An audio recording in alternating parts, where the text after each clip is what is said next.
This week, Baruch Hashem, after 11 years of holding his body captive, Hadar Goldin was taken out of Gaza and brought to be buried in Israel. This was a massive, massive deal. Hadar Goldin fell in Tzuk and we've been waiting to bury him. Now, the question that needs to be asked is, why do we have such an obsession with burial, with this how do people get buried? We've had this already a few times, a few years back, that we managed to bring back a body of a soldier from Shlom HaGalil 40 years ago, right? From wars that have been so long ago, and we're still saying they're being held captive. They weren't buried yet in a Jewish burial. What is the big deal that we need to do?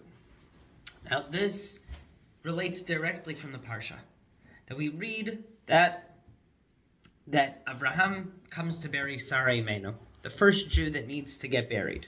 And Avraham goes and tells the people of Chet, he tells them, I would like to bury. And they say, wherever, in whatever grave you want, any place you want, dig a hole, put her in. It does not matter to us anywhere. And Avraham keeps on repeating and saying, I want a chelkat kever. And they say, no problem, anywhere you could bury. He says, no, I want a chelka, I want a plot of land, I want a place, I want something. And he tells them, he says, I want what Ephron, the land that Ephron has in Hebron, that's where I want. He has a cave over there, that's where I want to bury.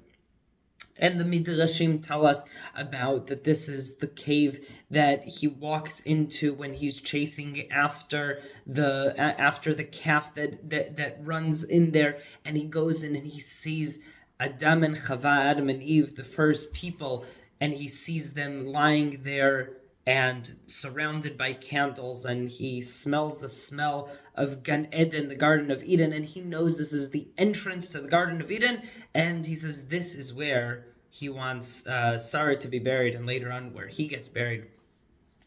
And Yitzchak and Rivka and Yaakov and Leah, and there's a lot to discuss over there.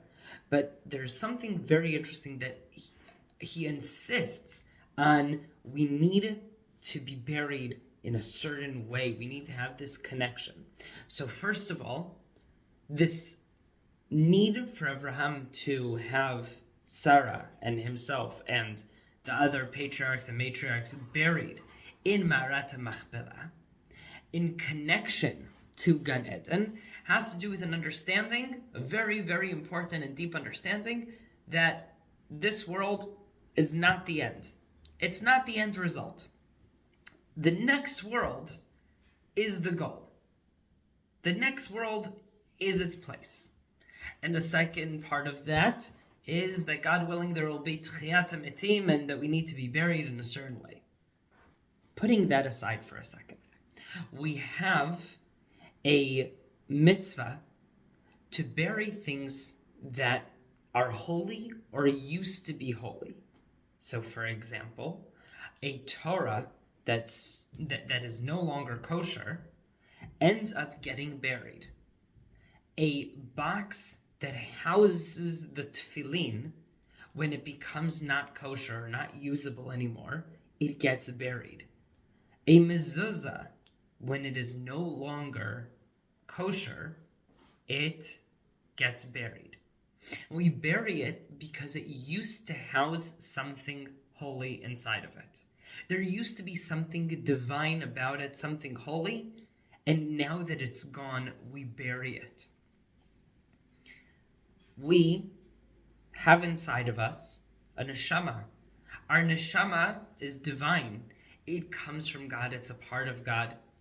And therefore, like the casing for a tefillin, a Torah, a mezuzah, like the casing, even though we are no longer, the neshama is no longer inside, we act with tremendous respect because there was something divine and holy inside beforehand. And I think that one of the reasons, or one of the lessons that we can learn from this, and I heard this from Rav Eliada, who says this is a beautiful thing. He says, if this is how important, we realize that how much we need to treat the people who've passed, because they used to hold a part of God inside of them, how much more so do we actively need to treat people who actively have a piece of God inside of them? Shabbat Shalom.